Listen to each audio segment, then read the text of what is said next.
Bonjour à toutes et à tous. Vous me connaissez sûrement, mais pour celles et ceux qui ne me connaissent pas, je suis Florence Risser, tête de liste pour la liste Saint-Rambert avec vous. Samedi dernier, nous avons organisé une réunion publique dans la salle polyvalente. Vous étiez très nombreux à y assister. Mais pour celles et ceux qui n'étaient pas présents, nous vous proposons de revivre certains de ces moments en vidéo, ce qui vaut plus que 1000 mots, et de revenir plus en détail sur certains points essentiels que nous avons abordés pendant cette réunion. Les élections approchent à grands pas, elles auront lieu dimanche 15 mars, et donc c'est un des derniers moments pour nous pour partager avec vous notre vision, nos envies, notre façon de penser le collectif et notre programme. On se retrouve juste après cette pause vidéo.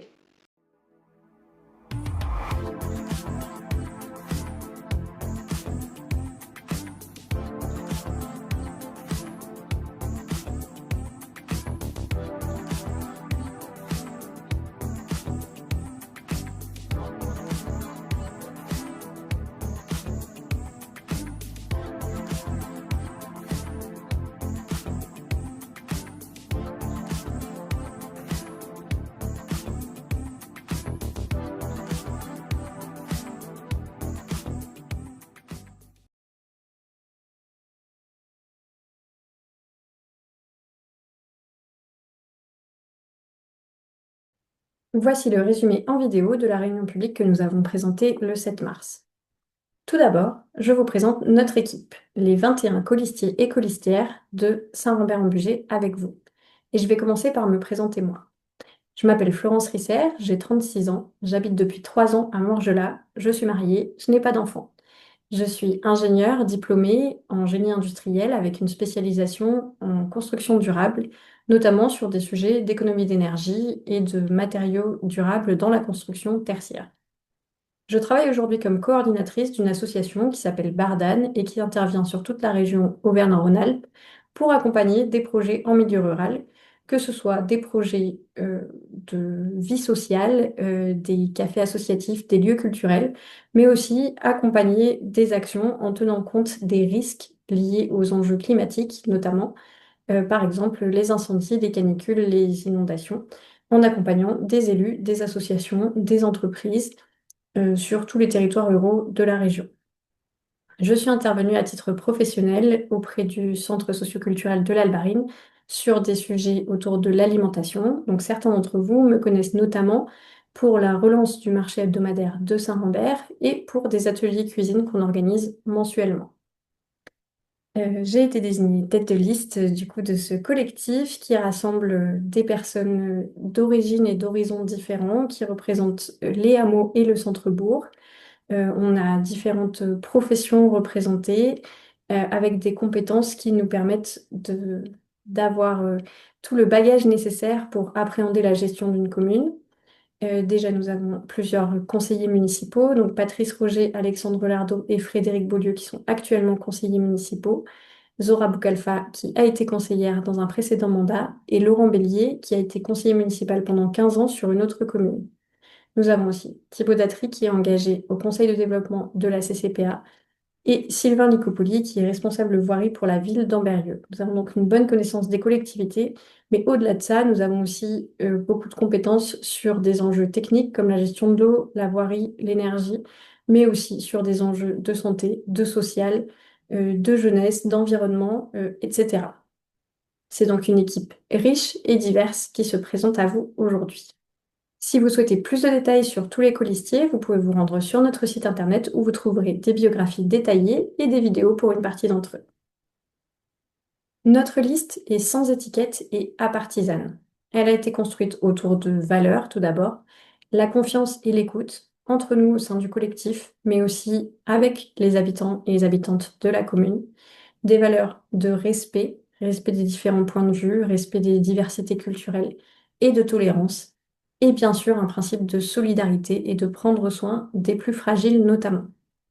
Nous avons aussi très rapidement posé le principe de réalité, c'est-à-dire de prendre en compte les enjeux économiques, les réductions des dotations budgétaires, la raréfaction des subventions et des financements publics, mais aussi la réalité sociale et sociétale dans un monde qui est en crise, qui subit des transformations notamment autour du numérique et dans un contexte géopolitique qui est fluctuant. Et enfin, la réalité de l'urgence écologique, notamment le changement climatique et l'érosion de la biodiversité. Nous défendons une vision de Saint-Rambert plus vivante, plus dynamique, plus participative et plus solidaire. Et pour cela, nous avons beaucoup d'idées à proposer. Si nous gagnons, nous proposons de structurer l'équipe autour de 5 adjoints qui piloteront 5 pôles. Tout d'abord, le pôle urbanisme, travaux et services techniques qui sera piloté par Alexandre Lardot. Il est actuellement conseiller municipal, engagé notamment sur ces sujets d'urbanisme et siège au CERA, le syndicat des eaux de la région d'Ambérieu. Ensuite, sur le sujet jeunesse, senior et intergénérationnel, c'est Claudie Lavorel-Carr qui serait adjointe. Elle bénéficie d'une expérience d'éducatrice spécialisée pour des adultes handicapés et aussi d'une expérience comme assistante maternelle en début de carrière. Sur la partie vie associative, culture et sport, c'est Patrice Roger qui serait en charge de cette fonction, qui est actuellement conseiller et engagé dans la commission association et qui a lui-même été très engagé dans la batterie fanfare, le rugby, l'association des parents d'élèves, la FNACA. Il est également actuellement maître de cérémonie et continuerait cette fonction-là. Ensuite, sur les sujets social, santé et environnement, c'est Zora Boukalfa, qu'on ne présente plus, qui serait adjointe. Donc, elle est coordinatrice de la Croix-Rouge et intervient dans des missions d'accompagnement social dans divers contextes. Elle a également été aide-soignante en début de carrière. Et enfin, sur la partie économie locale et redynamisation, c'est Timothée Saillard qui serait en charge de ce pôle-là. Il est gérant de 2 commerces alimentaires et emploie une quinzaine de salariés.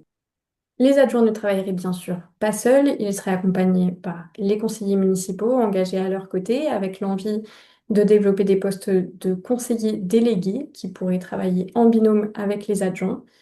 Et bien sûr, nous avons également envie d'organiser des commissions extra-municipales, c'est-à-dire de proposer à des habitants ou des acteurs locaux de participer à ces commissions et à cette réflexion sur l'avenir de la commune. Je vais vous présenter maintenant notre démarche participative qui nous tient vraiment à cœur pour cette campagne, mais également pour le mandat.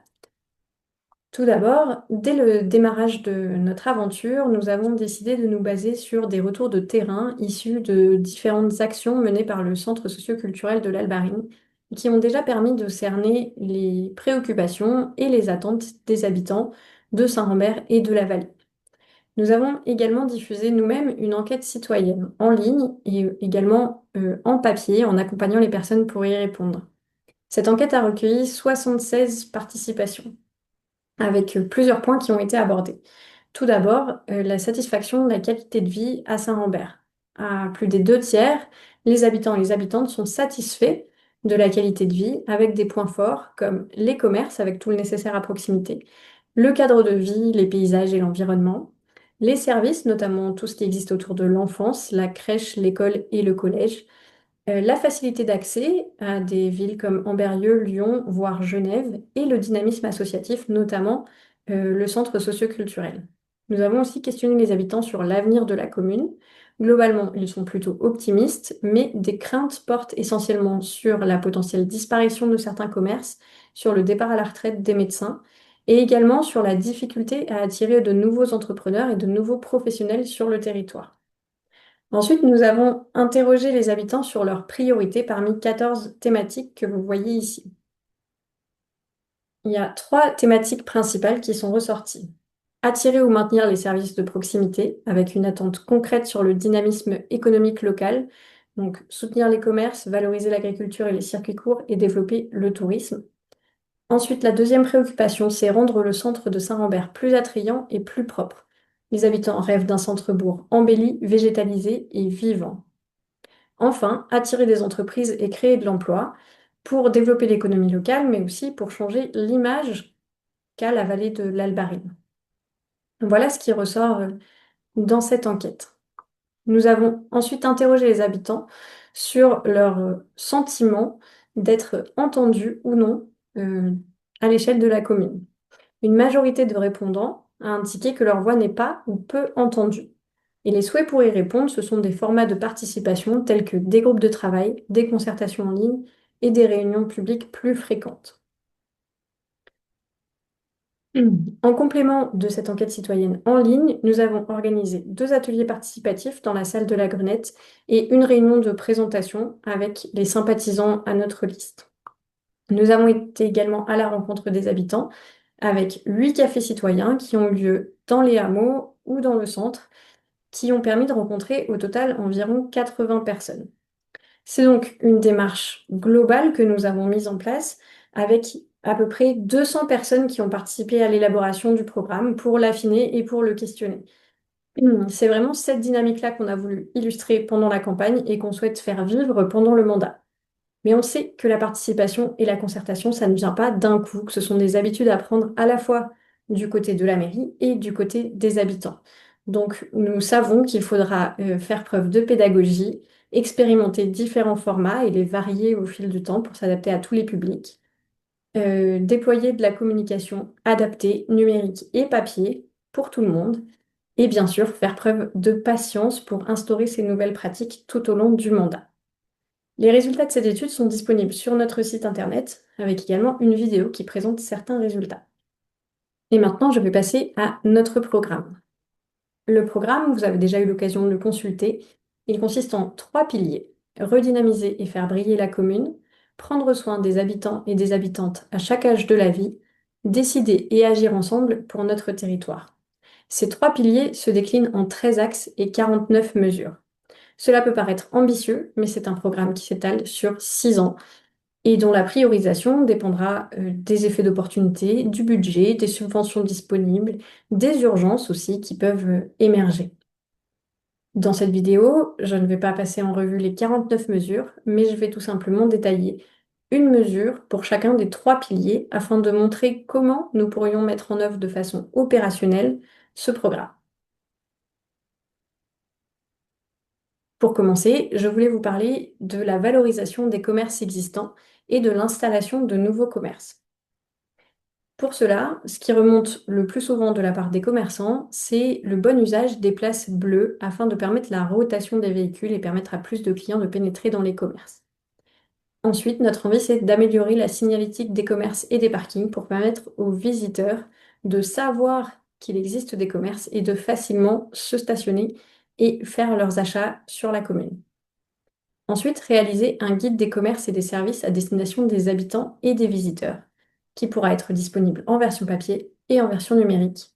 Et enfin, soutenir la communication et la visibilité des commerces, à la fois de façon numérique et par un référencement plus complet, et de façon papier. Également, pour favoriser l'installation de nouveaux commerces, nous pensons demander des fonds, notamment à la Banque des Territoires et à l'Agence nationale de cohésion des territoires, suivant les programmes qui seront encore en cours durant le mandat. Nous pouvons également être accompagnés par la Chambre de commerce et de l'industrie et par la Chambre des métiers et de l'artisanat afin d'analyser les flux, les besoins et de créer de l'opportunité.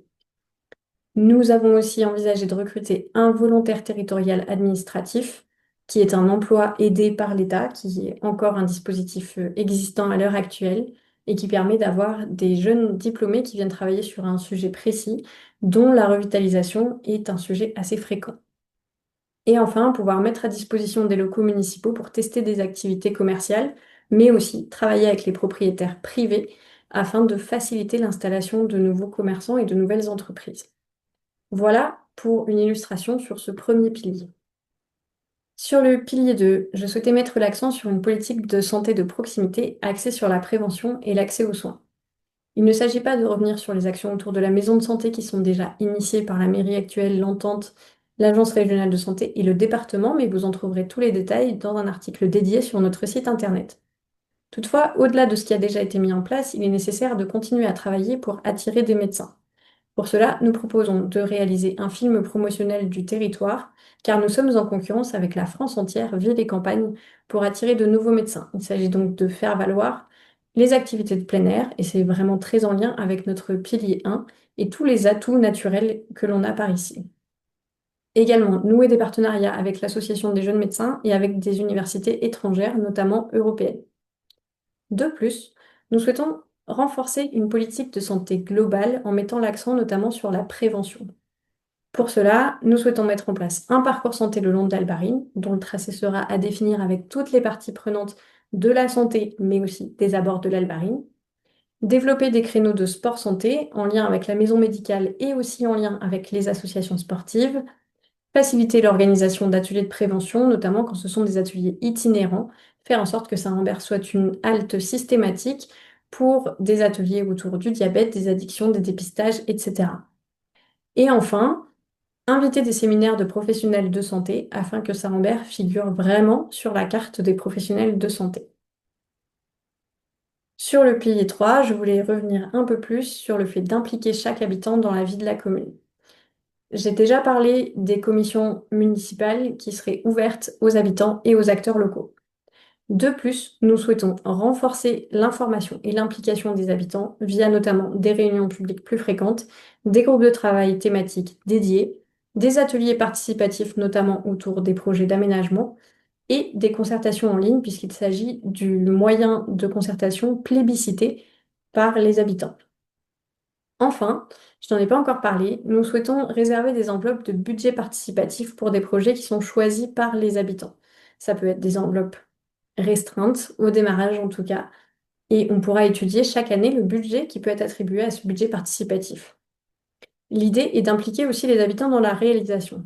Par exemple, si on imagine un projet de plantation, eh bien la commune peut financer les plantations et les habitants peuvent les mettre en place et les entretenir. Ça peut aussi être sur d'autres aménagements ou sur d'autres idées. La créativité est la bienvenue. Nous arrivons au bout de cette présentation. Si vous voulez aller plus loin, vous pouvez consulter notre site internet avec les biographies détaillées des colistiers, des articles thématiques, le programme ainsi que des questions-réponses et quelques vidéos complémentaires. Vous pouvez également nous suivre sur les réseaux sociaux, notamment Facebook et Instagram. Vous pouvez aussi laisser votre adresse internet si vous voulez recevoir des courriers de notre part. Et voilà, ça se termine ici. Merci d'avoir regardé ce résumé en vidéo. Si vous souhaitez plus d'informations, vous pouvez consulter notre site internet ou les réseaux sociaux. Les élections ont lieu ce dimanche et chaque voix compte. Ça peut paraître un petit peu cliché de dire ça, mais avec 4 listes et 4 visions différentes, c'est à vous de choisir ce que vous voulez pour l'avenir de Saint-Rambert. Alors, à dimanche!